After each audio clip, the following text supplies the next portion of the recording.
Kung may nagpapaaral sa'yo, mag-aral ka. Huwag mong sayaan yung panahon mo. Para sa mga kabataan dyan, marahil hindi nyo ako kilala. Marami sa inyong magsasabi, kagaya nung isang video ko, nagkokomento ng kung ano-ano, masasakit at hindi makain na salita. Ako nga pala, isang butil. Sa sakahang ito, saksi ito, sa mga sakripisyo na ginawa ng aking mga magulang. Sa sakahang ito na nabuo yung pangarap ko na darating ang panahon. Babalik ako dito at sasabihin, buti na lang pinagsikapan ko. At sa gabay ng Diyos, naging matatag ako. Sa buhay natin, di natin kakayanin na mag-isa lang. Bago ko napangasawa yung magandang binibining ito, dumaon tayo sa mga pagsubok. Nakala natin hindi na natin malalampasan. Sinong mas pabebe sa atin? Akala natin, kagaya ng isang butil, puro na lang kalungkutan, puro na lang kadiliman. Pero yun pala yung preparasyon para mas maging matatag ka, kagaya ng isang butil na tutubo na lamang kapag dumating ang ulan.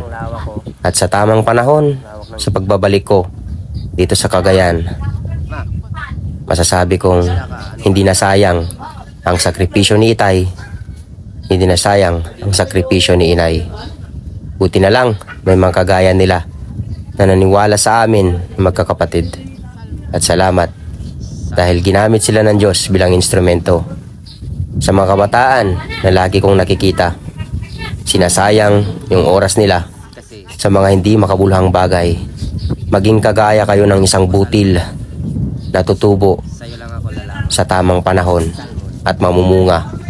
Gagamitin ng Diyos sa inyong paglalakbay. Maging inspirasyon kayo sa iba.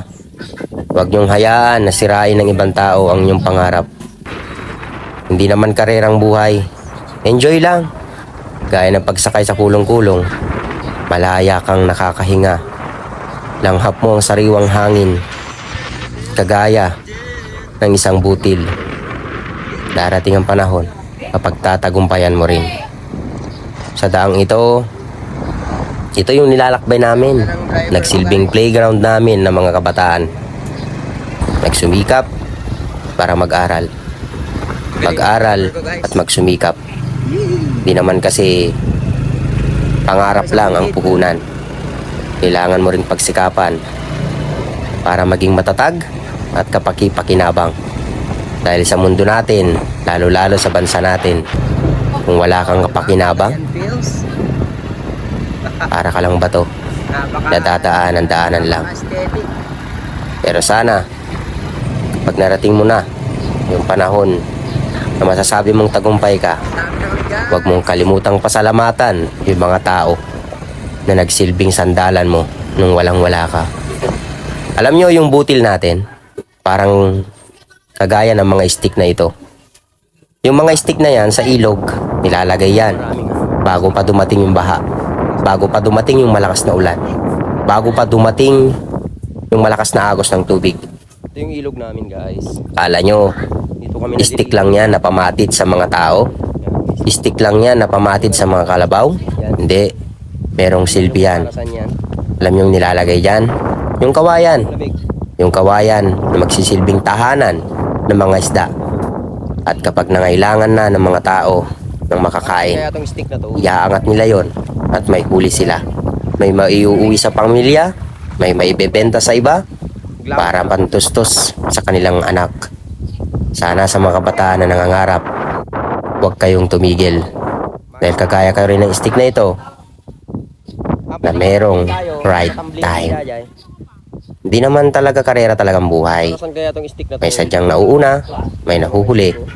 Pero dapat mas maaga kang magtrabaho, mas maaga kang magsimula, para mas maaga mo ring makamtan yung tagumpay.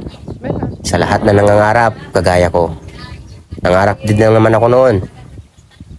2018, nagtapos ako ng kursong Bachelor of Science, Secondary Education, cum laude. Ganun din ang pagtahak natin sa buhay.